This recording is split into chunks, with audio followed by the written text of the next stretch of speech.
What's up, y'all? It's Dr. Mel here, and in today's video, I am going to be talking all about a very popular trending term that has happened since 2020, and that's this: dysautonomia. What the hell is dysautonomia? Well, one, you're probably hearing this term used a little bit more from generally the Western medical field, because what's happened over the last 3 years is a lot of people have gone through a lot of stress, a lot of global stress, a lot of personal stress, especially with the pandemic happening in the last 3 to 4 years, depending on when you're watching this video. And what I'm seeing in my clients is this term being thrown around and this increased use of the diagnosis dysautonomia. If you've never heard of dysautonomia, when you look it up, what it means, and the definition is an inability for the autonomic nervous system and the nerves of the autonomic nervous system to communicate properly with the rest of the body. Sounds a lot like chiropractic, doesn't it? And what chiropractic helps? Anyway, that's besides the point. And in this video, I am going to share with you 3 things to consider if you yourself have been diagnosed with dysautonomia or someone you know has been diagnosed. Because I wanted to come on here and share this, because what I'm seeing is people who have received this diagnosis, there's often not a lot of support and understanding and what to do moving forward. It's basically a throw-on term when someone's dealing with a lot of symptoms, a lot of physical health challenges, and the doctor or the therapist or the guide, whoever you're seeing, doesn't necessarily know what's going on. Not that they don't know anything about the body or neurology, but rather they don't know what's causing it. And something that we focus on in our office as neurological and brain-based chiropractors is the autonomic nervous system, my friends. When you come into our office, that is the first system that we do a deep dive into, understanding how is it functioning? What type of stress is it dealing with?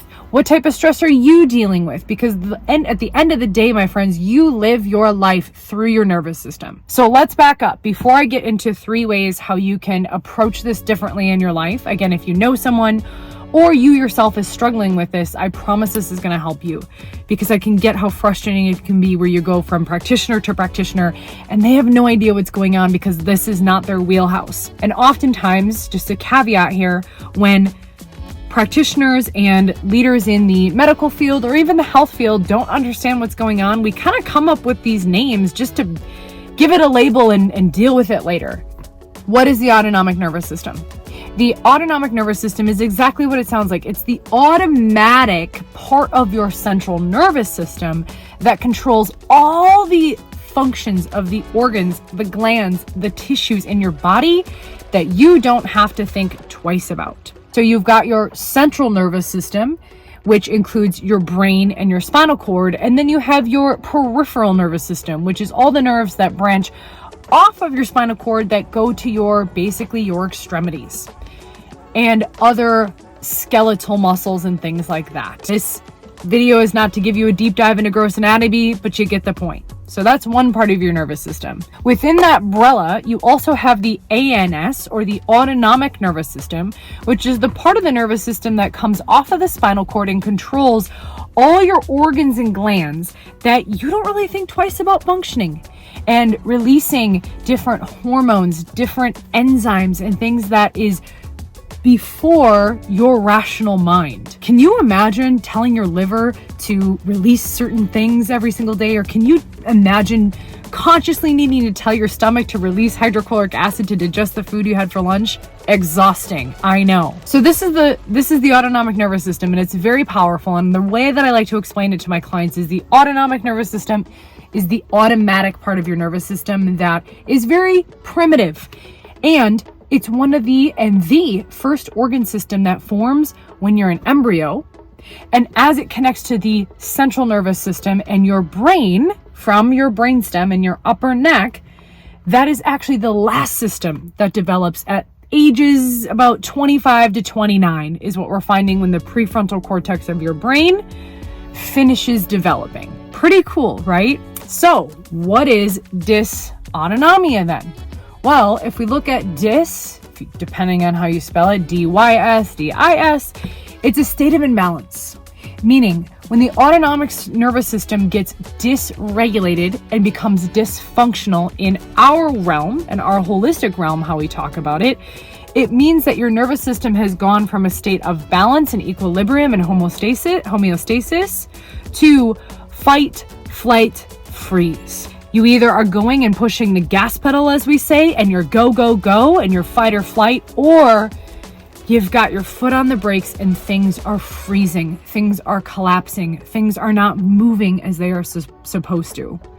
And at any point we've gone off of our center to either major gas pedal, major brake pedal, depending on how you respond to the stresses of your external and internal world, we'll call that different things. And that can result in a myriad of symptoms. And here's why. Because your nervous system, including your autonomic nervous system, controls every single cell, tissue, gland, hormone, everything in your body, down to how you even process your emotions in your root experiences as a child up until adulthood. It's pretty powerful, right? So in the chiropractic and holistic realm, we see dysautonomia is simply your nervous system is at a capacity where it can no longer adapt to the demands of life. And this can happen, my friends, from birth until you die.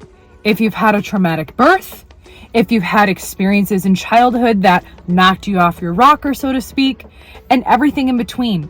It can be physical stressors, mental, emotional stressors, toxins, things that we take in simply being a human being on the planet. And now we have to deal with technology, right? In our field, we refer to dysautonomia as a dysregulated, disequilibrium state of being that starts with your spine and your nervous system. And it's not something random.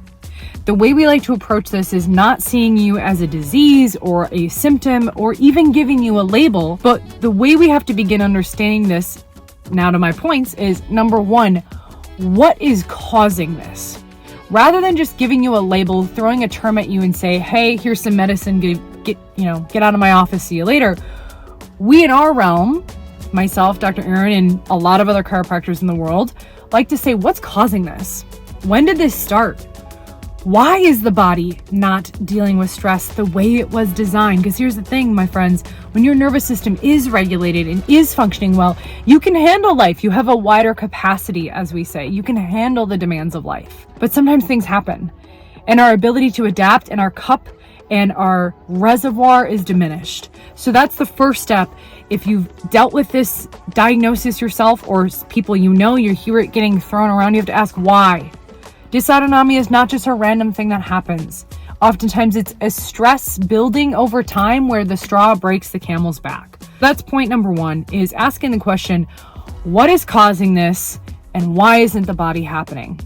And I'm here to tell you that the causes may not be in your current space-time reality. They may be from a moment in time, months ago, 5 years ago, 10 years ago, where you dealt with something and all of a sudden, boom, it set off your nervous system into a fight or flight response and you never quite came back to center. You adapted, but you never quite came back to your center. I'll talk more about that in future videos, and if you haven't explored my YouTube page, you're going to see a lot of videos about that. So that's number one, working with someone and asking yourself and the people who are guiding you, where is this coming from? What is the cause and why? Why is the body adapting this way?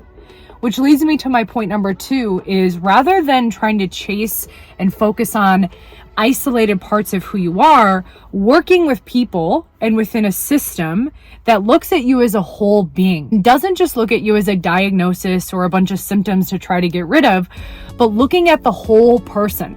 That's why we call it holistic healthcare, rather than parts where you got your cardiologist, you got your podiatrist, you've got your orthopedic specialist, you've got all these different parts, all these different specialties where these people, I'm not saying anything wrong about them, but they do a really great job at isolating you as a bunch of parts rather than looking at the whole, because you're not just a bunch of parts. You are a complete physical, mental, emotional, spiritual being that deals with the multidimensionality of life, down to not just what you eat on a daily basis, but the stressors you deal with in your social relationships, in your family, in your friends, in your work.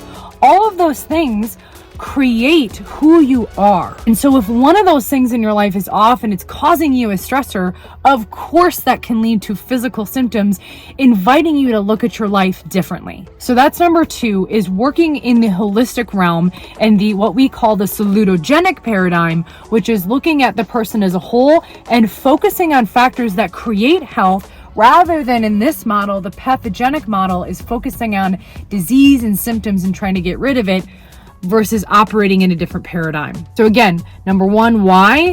What's the cause? Number 2, how do you start to invite yourself into a different paradigm of your health? Which is up to you. That is your choice. One of the things we say at Inspire Life is we are here and we stand for your health inspired by choice rather than inhibited by chance over here. And then last but not least, number 3 is taking a deep dive at your life. Now that you know what the autonomic nervous system is, you know what happens when you get dysregulated, which, by the way, I'll drop some resources below. If you have no idea where to start, how do I start to deal with trauma? How do I start to deal with stress differently, where I don't feel like I have to give away my power to all of these practitioners? Where can I start? How can I become my best doctor?